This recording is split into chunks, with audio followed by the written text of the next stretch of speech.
السلام عليكم مستمعي صوت الروح. مرحبا بكم في الموسم الثاني، الموسم اللي غادي نهضروا فيه على قصص ناس بداو من الصفر وتحولوا من الهامش للواجهة. ناس عاشوا القهر، الجوع، الفقر وحتى اليأس، ولكن بالإصرار لقاو طريق النجاح. اليوم غادي نبداو مع شخصية مغربية كبيرة وهو محمد شكري، واحد الرجل اللي خرج من أحضان الجوع والحرمان ولا من أعظم الأدباء المغاربة اللي بصموا على الاسم ديالهم في العالمية. محمد شكري تزاد سنة 1935 بالريف في واحد العائلة اللي فقيرة بزاف. الدار ديالو كانت عامرة بالمشاكل، الفقر والجوع والعنف العائلي. حتى المدرسة معمرها كانت خيار في طفولته. الطفل الصغير عاش طفولة ديال الشارع، كيبات بلا عشا، كيخدم بالأشغال البسيطة باش يعيش، وكان كيحلم غير بخبزة يسد بها الجوع ديالو. الحياة كانت كتحفر فيه الألم يوم بعد يوم. واحد النهار وهو في العشرينات من عمره، محمد شكري حس أن الأمية غادي تبقى حاجز بينه وبين أي مستقبل. قال مع راسو ماشي حيت كبرت وما تعلمتش في الصغر، يعني خاصني نبقى هكذا طول الحياة ديالي. الصدفة لعبات دور كبير، وهو أنه تعرف على أستاذ متطوع شاف فيه الرغبة الحقيقية يتعلم، وأعطاه دروس بسيطة في القراءة والكتابة. تخيل معايا رجل في 20 عام كيجلس وسط الدراري الصغار وكيشد الكراسة بحالهم، كيتهجى الحروب بحماسة بلا ما يحشم ولا يخجل. كان كيبدا من أبسط الحروف وكيعاود يكرر عشرات المرات هاد الحروف.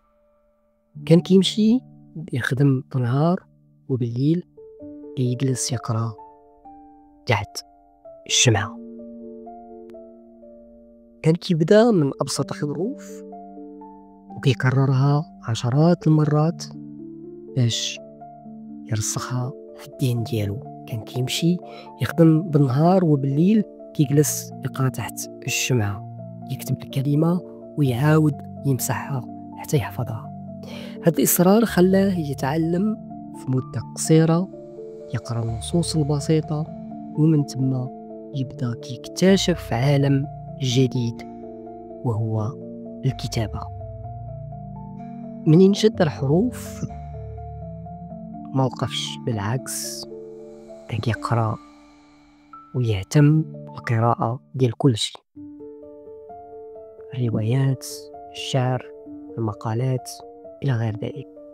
وكان كيقول القراية بالنسبة لي ماشي ترفيه، القراية كانت الخبز ديالي، كانت الهواء اللي كنعيش به.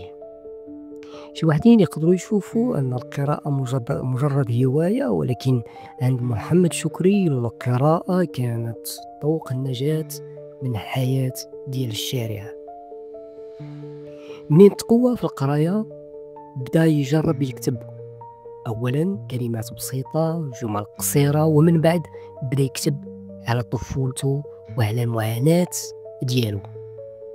كتب بلا رتوش بلا تجميل، كتب بالصدق كامل، وكان كيعرف أن هاد الصراحة غادي تصدم الناس، ولكن كان مؤمن أن الأدب خاصو يعكس الحقيقة. أشهر أعمال ديال الكاتب محمد شكري هو كتاب الخبز الحافي، كتاب كفيه طفولته القاسية بلا خوف، وتكلم على الجوع، البؤس وحتى الانحراف. هذا الكتاب خلق جدل كبير في المغرب، ولكن في العالم لقى صدى كبير بزاف، ترجم لأكثر من 30 لغة، وخلى اسم محمد شكري يدور في العواصم الأدبية. شكون كان كيتصور أن الشاب متشرد ما كيعرفش يكتب حتى سميتو غادي يولي واحد من أبرز الأدباء في المغرب والعالم العربي؟ محمد شكري بين لنا أن العمر ماشي عائق، وأن الإنسان إذا قرر يتعلم ويتبدل غادي يلقى الطريق حتى ولو بدا من الصفر. قصة محمد شكري كتعطينا بزاف ديال الدروس. أولها هو أنه التعليم ممكن في أي سن. القراءة والكتابة يقدروا يفتحوا أبواب ما كنتيش كتحلم بها، والماضي ديالك ما كيحددش المستقبل ديالك، والإصرار والصراحة مع راسك هما المفاتيح باش تلقى صوتك الحقيقي. هذه كانت قصة محمد شكري، رجل بدا من الجوع والشارع وتحول لقلم عالمي. كنت مع صوت الروح. الحلقة الجاية غادي نحكيو على شخصية جديدة، قصة ملهمة أخرى، باش نكملوا هذا الموسم على خطى الناجحين اللي بداو من لا شيء. ما تنساوش تبارطاجيو الحلقة وتخليو لي آراءكم وتعليقاتكم. حتى نلقاكم في الحلقة المقبلة. خليك ديما قريب من صوت روحك.